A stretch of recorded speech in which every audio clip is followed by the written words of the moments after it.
AV9 TV వార్తలకు స్వాగతం. వార్త చదువుతున్నాను కొండేటి. భారత రాజ్యాంగం నిర్మాత మహనీయుడు డాక్టర్ బిఆర్ అంబేద్కర్ ఆశయ సాధనకు కూటమి ప్రభుత్వం కట్టుబడి ఉందని రాష్ట్ర వ్యవసాయ శాఖ మంత్రి కింజరపు అచ్చెన్నాయుడు పేర్కొన్నారు.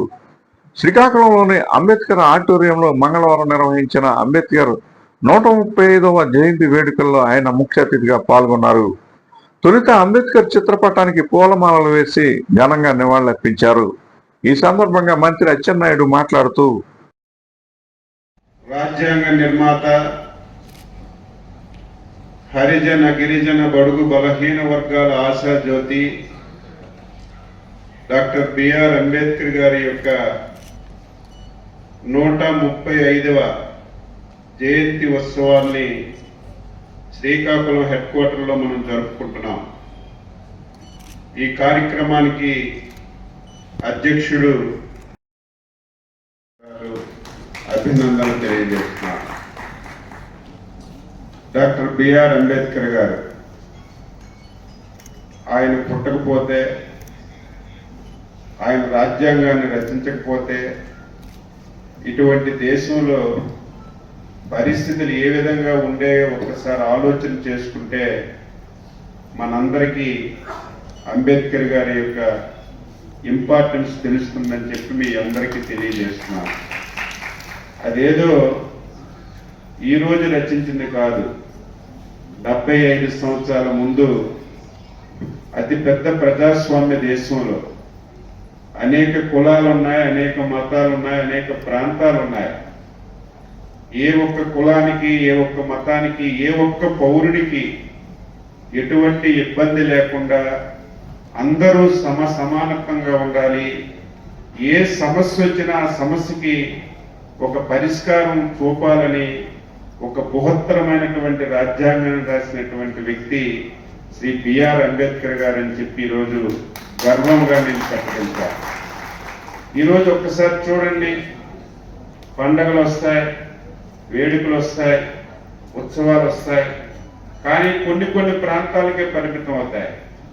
కానీ ఈరోజు అంబేద్కర్ గారి యొక్క జయంతి వేడుకలు ఈ దేశంలో 5 ఇళ్లున్నా 10 ఇళ్లున్నా ప్రతి గ్రామంలో కూడా జరుపుకుంటున్నటువంటి ఏకైక వ్యక్తి బిఆర్ అంబేద్కర్ గారు.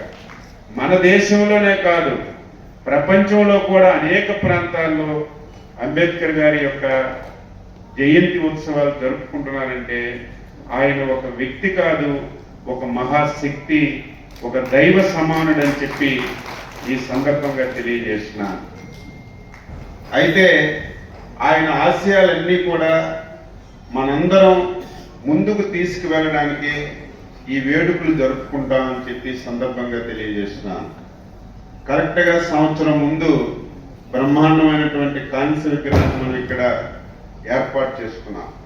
అది పెద్ద ఏదో గొప్ప అని చెప్పడం కాదు. నేను చాలా సందర్భాల్లో చూశాను, విగ్రహాలన్నీ ఎప్పుడు పాత పడిపోయాయి. విగ్రహం దేనికి పెడతాం? భవిష్యత్ తరాల వాళ్ళు ఒక విగ్రహం చూశారంటే దాని గురించి తెలుసుకోవాలి. ఆయన ఏ విధంగా ఈ దేశం గురించి, ప్రజాస్వామ్యం గురించి పనిచేశారు, ఆయన ఆలోచనలు ఏ విధంగా ఉన్నాయి, అవన్నీ ఒకసారి మననం చేసుకోవడానికి విగ్రహాలన్నీ కూడా పెడతాం. అందులో విగ్రహాలన్నీ పాత పడిపోయాయని చెప్పి ఇప్పుడే పెద్దలందరూ చెప్పినట్టుగా బ్రహ్మాండంగా విగ్రహాలు ఏర్పాటు చేసుకున్నాం. మొన్ననే నేను, కలెక్టర్ గారు, ఎమ్మెల్యే గారు వెళ్తున్నాం. మనకి పోలీస్ స్టేషన్ పక్కన ఒక విగ్రహం ఉంది, దామోదర్ సంజీవ్ గారు. ఎవరికి అడిగితే తప్ప అది సంజీవ్ గారి విగ్రహం అని తెలియదు.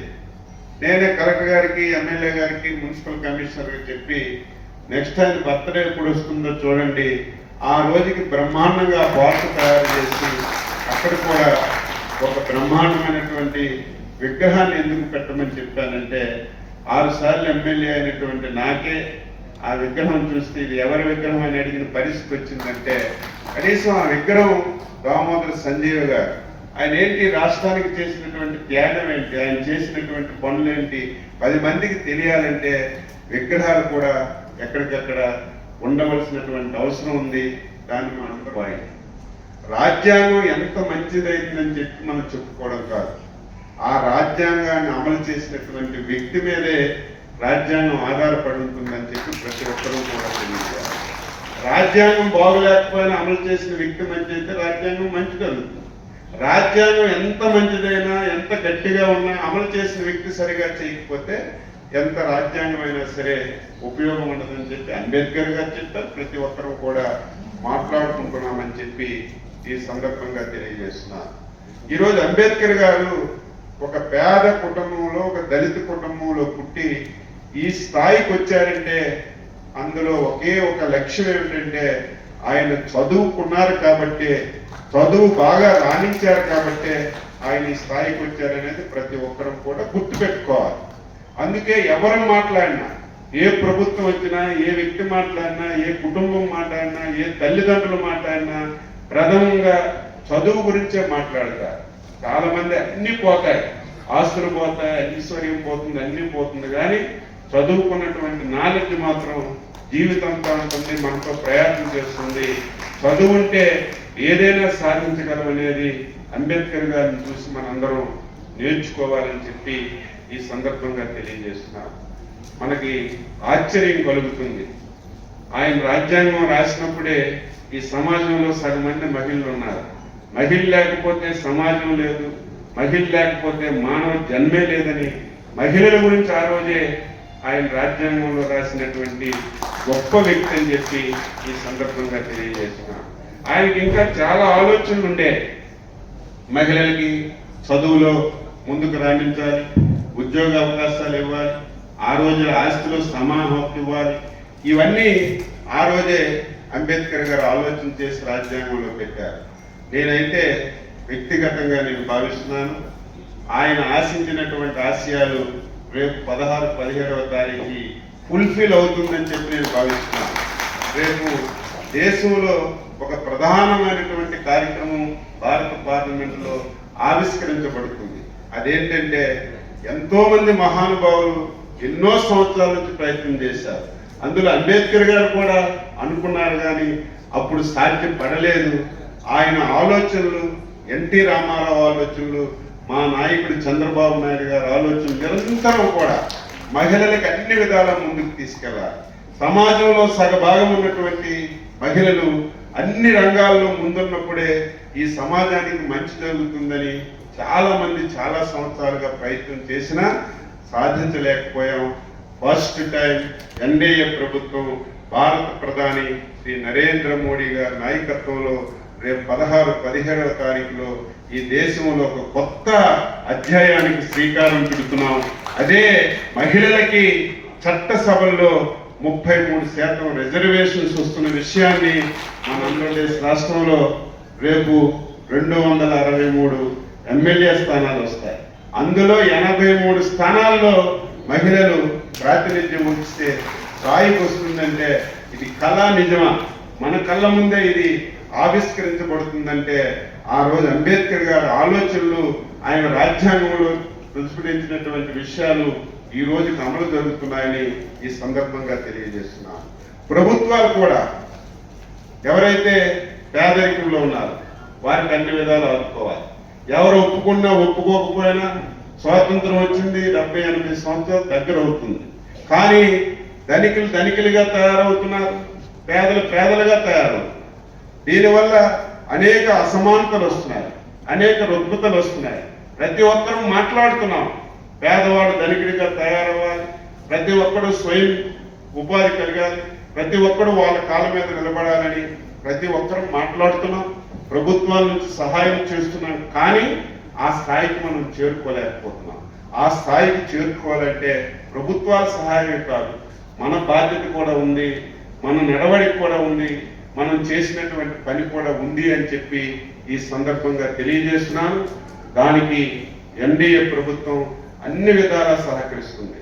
ఈ రోజు ప్రతి దళిత కుటుంబంలో ఒక వ్యక్తి ఒక ఎంటర్ప్రీనర్ గా ఉండాలి, ఒక పారిశ్రామికవేత్తగా తయారవ్వాలి.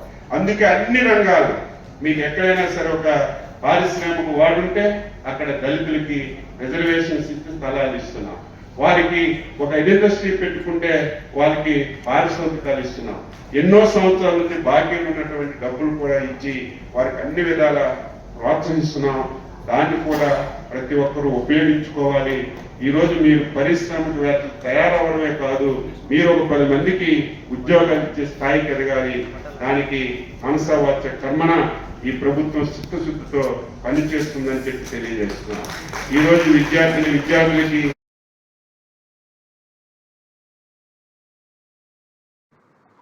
అంబేద్కర్ కేవలం ఒక వ్యక్తి కాదని, అణగారిన వర్గాల తలరాతను మార్చిన మహాశక్తి అని కొనియాడారు.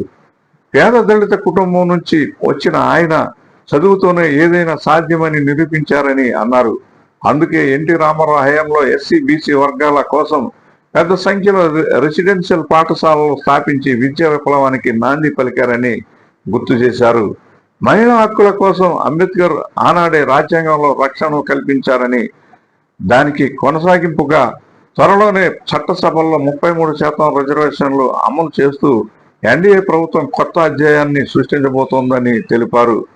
జిల్లాలోని సంజీవయ్య పార్కును సుందరంగా తీర్చిదిద్దుతామని, హాస్టల్ పాఠశాలల్లో మౌలిక వసతులు, స్వచ్ఛమైన మంచినీరు అందించేలా చర్యలు తీసుకుంటామని మంత్రి హామీ ఇచ్చారు. జిల్లా కలెక్టర్ స్వప్నిల్ దినకర్ పుణ్కర్ మాట్లాడుతూ, రాజ్యాంగం మనకు ఎన్నో గొప్ప హక్కులు కల్పించిన వాటిని అధికారులు పాలకులు చిత్తశుద్ధితో అమలు చేసినప్పుడే ప్రజలకు పూర్తి స్థాయిలో మేలు జరుగుతుందని అంబేద్కర్ ఆనాడే చెప్పారని గుర్తు చేశారు. ప్రస్తుతం ప్రభుత్వం సాంఘిక సంక్షేమ శాఖ ద్వారా అనేక హాస్టళ్లు, గురుకుల పాఠశాలలను నిర్వహిస్తూ పేదలకు అండగా నిలుస్తోందని ఆయన వివరించారు. శ్రీకాకుళం ఎమ్మెల్యే గోండు శంకర్ మాట్లాడుతూ, దార్శనికుడు, ప్రపంచంలోనే అతిపెద్ద రాజ్యాంగాన్ని, గొప్ప ప్రజాస్వామ్యాన్ని అందించిన జాతి రత్నం డాక్టర్ బిఆర్ అంబేద్కర్ గారి 135వ జయంతి వేడుకలు రాష్ట్ర వ్యాప్తంగా ఎన్డీఏ కూటమి ప్రభుత్వంలో గౌరవ ముఖ్యమంత్రి వర్యులు శ్రీ నారా చంద్రబాబు నాయుడు గారి ఆదేశాల మేరకు జరుపుకుంటున్న సందర్భంగా ఈ రోజు ఈ కార్యక్రమాన్ని మహానుభావుడు మన డాక్టర్ బిఆర్ అంబేద్కర్ గారు ప్రజలందరికీ సామాజిక న్యాయం అందాలన్నదే అంబేద్కర్ గారి ఆశయం. సమాజమే దేవాలయం, ప్రజలే దేవుళ్ళు అనే నానుడి తీసుకొచ్చిన తెలుగుదేశం ప్రభుత్వం, తెలుగుదేశం పార్టీ ఏదైతే మేము ఫాలో అవుతున్న సిద్ధాంతం, అది అంబేద్కర్ గారి ఆశయాలకు తగినట్టుగానే ఈ పార్టీ నడుస్తుందని తెలియజేసుకుంటూ, ఏబీ ద్వారా అంబేద్కర్ గారి జీవితం మొత్తం మనం అందరం చూడటం జరిగింది. అయితే ఈ ఎన్డీఏ కూటమి ప్రభుత్వం, తెలుగుదేశం ప్రభుత్వం ఏం చేశాం అంబేద్కర్ ఆశయాల కోసం అనేది గౌరవ మంత్రివర్యులు మనకు పూర్తిగా వివరిస్తారు. గత ప్రభుత్వ నిర్వాహకం ఏంటనేది కూడా గౌరవ మంత్రివర్యులు మనకి పూర్తిగా వివరిస్తారని నేను తెలియజేసుకుంటూ, ఎన్టీఆర్ నేషనల్ ఫ్రంట్ చైర్మన్ గా ఉన్న కాలంలోనే అంబేద్కర్ కు భారతరత్న దక్కిందని, ఆయన స్ఫూర్తితోనే మహిళలకు ఆస్తిలో సమాన హక్కు కల్పించిన ఘనత ఎన్టీఆర్దేనని అన్నారు. ఎస్పీ కేవి మహేశ్వర్ రెడ్డి మాట్లాడుతూ, విద్యతోనే ఆత్మాభిమానం, వ్యక్తి వికాసం సాధ్యమని, వివక్ష లేని సమాజాన్ని నిర్మించడమే ఆయనకు ఇచ్చే నిజమైన నివాళి అని పేర్కొన్నారు. జేసీ ఫర్మాన్ అహ్మద్ ఖాన్ మాట్లాడుతూ, ప్రతి వ్యక్తిని సమానంగా గౌరవించాలని కోరారు. ఈ కార్యక్రమంలో RDO Sai Prathyusha, municipal commissioner Kormarao, Chowdary Babji, Ramana Madiga, Boddepalli Narasimhulu, Madapur Venkatesh, Durgarao, Manmadha, Kovvada Sushila, Rayi Venu, గేదెల రమణమూర్తి, టైకోండో శ్రీను, పలువురు నేతలు, దళిత సంఘాల ప్రతినిధులు పాల్గొన్నారు. ఏవి9 టీవీ న్యూస్ శ్రీకాకుళం.